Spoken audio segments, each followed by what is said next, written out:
The Hypereutactic Blade was added.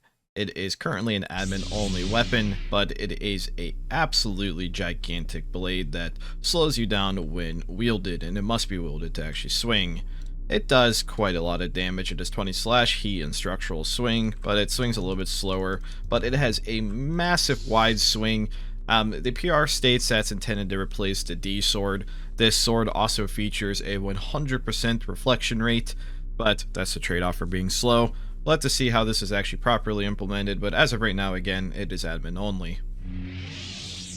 Python now only costs 4 telecrystals, and it's probably due to the Ristov now being an extremely good weapon, so the Python is now a cheaper, much more cheaper armor-piercing weapon. You still buy the ammo for 3 apiece, so the Combat Bakery Kit has had a price reduction. The Bladed Baguette now actually swings faster, making it a actually rather great weapon. 16 slash and swinging faster is definitely a rather deadly weapon. Also, the throwing croissants now actually do armor piercing, but they're still not going to be as effective as something like throwing knives. Vendomats now feature screwdrivers and wire cutters, so now it basically comes with almost everything you need to make a machine, other than the wrench.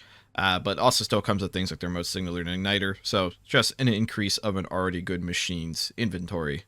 And on the topic of vending machines, many vending machines now have a new manager wire inventory, so if you snip this wire, these will end up getting different inventories than normal. So I snipped a manager wire on the normal Vendomat. As we can see, it adds a proximity sensor and a cyborg arm, so you could make a like a healing robot out of that without having to go produce those parts yourself. So I'm not going to show them all, obviously that'd be a whole video on its own, but check out some vending machines, snip their manager wires, and see what lies inside. Some grenades now have significantly differing sprites, making them much more obvious at an immediate glance which ones are which. For example, there's a stinger grenade, tear gas, smoke grenade, EMP grenade, and flashbang. Some of these grenades also now have like animations to actually indicate when they are primed or armed. So here's a flashbang, I press Z, you can actually see the spoon will eject from it when the flashbang goes off. So just awesome little flares to grenades and makes them stand out even more.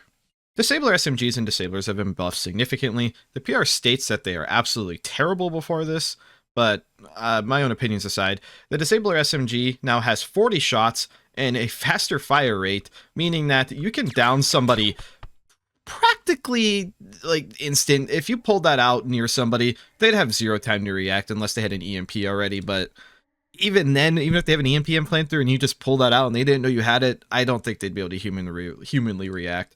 The normal disabler now also has 20 shots, but its fire rate has been unaffected. Also, the velocity of the disabler bolts is much faster, so if you're trying to shoot somebody who's 10 tiles away, you're going to have a much easier time actually getting that shot to land.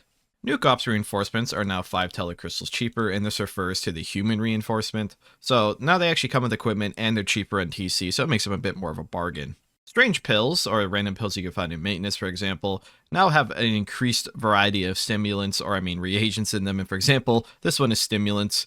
Not going to show the whole list here, but a lot of these are medicinal, a lot of these are beneficial, and a lot of them are harmful. So just more RNG to the pile. Binoculars can also now spawn in maintenance. If you pick them up and press Z, you will basically attach them to your face, which I think, honestly, that alone is really funny. But this, like the Ristov, actually lets you see further than you normally could.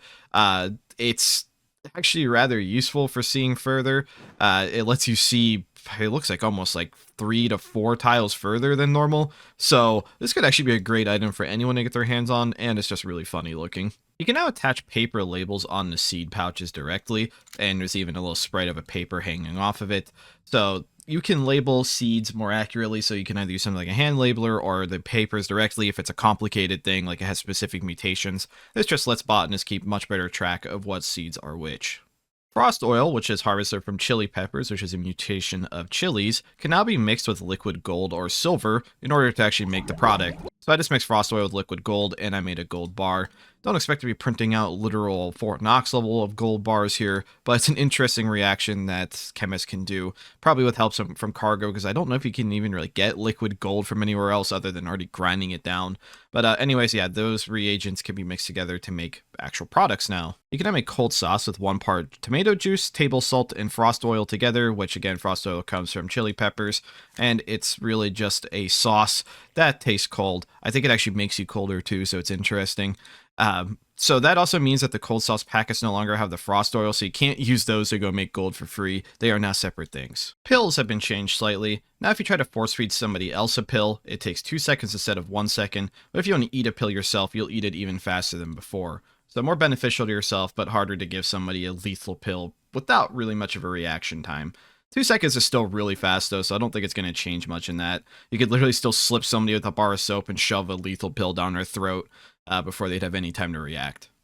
Paramedic Void Suit has received a visual update, and now has a siren built in, which A, sounds cool, and B, has these the actual like blue lights rotating around you, and the helmet itself now has a oddly different blue colored light on it, so you could just be this blue looking rave as you go to rescue somebody, but it makes it very distinct that there's a paramedic on scene, and I think it's just visually really appealing. The spray nozzle now fits directly on the back of the backpack water tank, meaning that you no longer have to have your hands always occupied while using this, which can reduce the chance of it being stolen, and overall increases the efficacy of this item. You can now make grilled cheese sandwiches, very simple, but a grilled cheese sandwich is 2 slices of bread, a cheese wedge, slice of butter for 10 seconds in a microwave, and you get this very, actually rather yummy looking Sprite. Fultons can now be researched under Tier 2 Industrial Advanced Tools. The blueprint for them is still in game, so I don't know if you still get the blueprint or to research them, but either way, there's a guaranteed way of getting them now through the advanced tools section.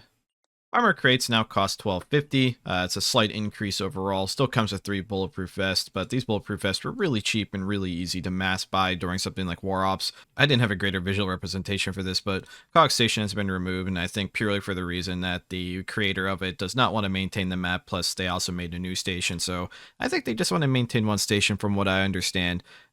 I believe they also quoted saying that like Cog has unfixable things because it's a Space Station 13 port, and those things just don't work in 14.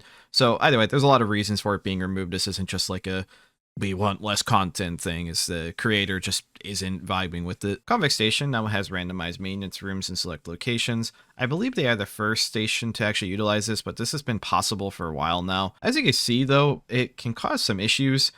This random room has spaced maintenance here, and you can even see that like the vents are just kind of locked out here. So maybe not a perfect system, but it's still really cool to start seeing this be utilized in the game. The experimental welder has been changed to no longer require like full-on welding protection in order to not be blind while using it. So using something like sunglasses while welding with it is enough to give you the full protection. You see, I'm not going blind in any capacity. So this allows you to have some flair if you manage to get an experimental welder where you don't need like a welding mask so you can get your head slot back, or you don't need to get an upgrade like a welding mask. So the experimental welder is now not only an infinite welding tool, it is just straight up a better one. I want to thank all of our contributors and maintainers for all their hard work to the game as always, and thank you for watching.